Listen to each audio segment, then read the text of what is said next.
Bonjour, voilà encore une petite vidéo d'information concernant cette fameuse prime d'opérationnalité. Je précise, c'est une vidéo d'information et pas une vidéo de propagande. Si les véritables dieux du feu vivant ne veulent pas regarder, qu'ils changent et qu'ils regardent Backdraft, ils auront certainement des commentaires très plausibles à faire. Alors, il est vrai qu'aujourd'hui, avec l'allocation forfaitaire de garde, nous avons à peu près 40%, 42% de notre salaire en allocation forfaitaire de garde. Nous allons verser, ou plutôt aller vers une prime d'opérationnalité comme les 34 zones de secours. Celle-là, bien sûr, n'est qu'à 38%.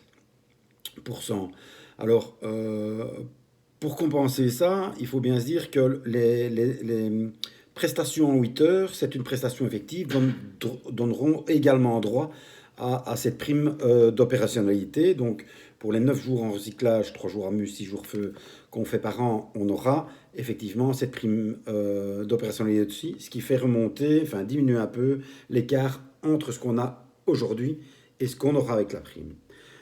L'autre écart, et non des moindres, la plus importante, parce que quand on lit une proposition de statut, il faut savoir la lire jusqu'au bout, apparemment ce n'est pas le cas de tout le monde. Il faut signaler quand même que dans la proposition de modification de l'arrêté instaurant cette prime, il y a également 1000 euros d'augmentation qui seront prises en compte pour la pension et qui diminuent encore la perte due au changement, puisque ces 1000 euros de salaire brut pour tous les niveaux C et D, donc je ne parle pas des niveaux A, les officiers ne seront pas augmentés, hein, dans le projet qu'on a reçu en tout cas, et donc ça c'est une bonne nouvelle pour les personnes qui estiment que les officiers, ce n'est pas des membres du personnel.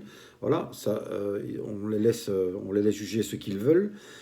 Cette 1000 euros d'augmentation auront lieu tout au long de notre carrière. Ils ne s'arrêteraient plus à 26 ans de carrière, mais bien jusqu'à 45 ans de carrière, puisqu'on a augmenté également le nombre d'années où on bénéficie de cette augmentation barémique. Ça aura lieu jusqu'à 45 ans de service. 1000 euros dès votre entrée en service. Donc, tous les niveaux C et D, je répète, seront augmentés de 1000 euros bruts par an sur leur barème. Chaque année, jusqu'à 45 ans. Alors, ça, c'est quand même une des bonnes nouvelles. Pour ce qui est du reste, et qui est nouveau, le plongeur bénéficiera d'une indemnité fixe annuelle de 1120 euros destinée à couvrir les dépenses afférentes à l'affiliation à un club de plongée, à l'achat et à l'entretien de son matériel individuel qui n'est pas fourni par le CIAMU. Donc ça, il faut aussi. Nouveauté aussi, on indique dans le statut que les mandataires opérationnels, donc le mandataire chef de service, commandant en second, aux opérations, à la prévention et à la préparation de mémoire, il est bien indiqué qu'ils n'auront pas droit à leur prime de danger non plus. Voilà. Encore une autre modification pour les rangs A5, A5+, et A4 qui ont un mandat. Donc on sac dans les mandats parce que l'agent de rang A5+ a une prime de mandat annuelle de 6 000 euros. On la diminue de moitié pour arriver à 3 000. Les agents de rang A5 ont 4 500, on diminue à 3 000. Les agents de rang A4, mandataires opérationnels, ont 3 000 pour l'instant et on diminue à 2 000. Voilà encore quelque chose qui fera plaisir aux véritables dieux du feu qui estiment que les officiers ont assez gagné. Et on peut peut-être le comprendre dans cette réforme. Ils ont gagné beaucoup, effectivement, de grades.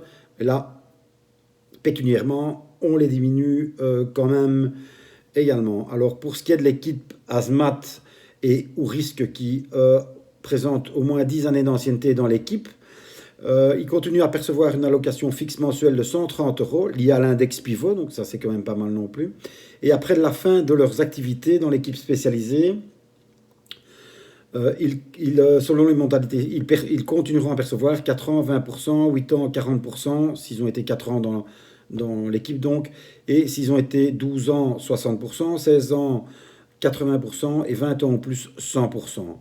Alors j'ai effectivement pris les tableaux de nos salaires et de nos barèmes avant ce qui nous est proposé et après ce qui nous est proposé, effectivement, on voit que à l'ancienneté 0, le pompier avait 15 000 ou encore 15 475, on monte à 15 575 et ainsi de suite. Pardon, je crois que j'ai fait une erreur. Le D152, pardon, à 16 051, il monte à 17 051. Le C251 avait 19 373, il en a 20 373. Le C252, avec 0 ans d'ancienneté, hein. C252 avait 22 002, il en a 23 002, donc on voit bien qu'on grimpe facilement, puisque au bout d'un an de service, le C252 avait 23 179 et il en aura, après modification, 24 179 et ainsi de suite jusqu'aux 45 ans de carrière. Donc, on augmente notre salaire brut annuel de 1 000 euros. Nos prestations en 8 heures pour des formations, on aura droit à notre prime d'opérationnalité également. Alors, le SLFP a pris contact avec le cabinet qui dit qu'in fine, on ne pouvait pas, le gouvernement ne voulait pas, en modifiant que le SIAMU coûte 1 tonne en plus, mais il ne voulait pas non plus chercher à faire des économies sur le SIAMU. Avec cette façon, ils nous disent, je dis bien ils nous disent, c'est pas encore vérifié, hein, mais en tout cas les chiffres que j'ai devant moi, ils sont très clairs, ils seront sur le mail de nos affiliés rapidement, qu'on ne perdrait rien. Et donc, cette peur de passer à une prime d'opérationnalité, on peut la comprendre.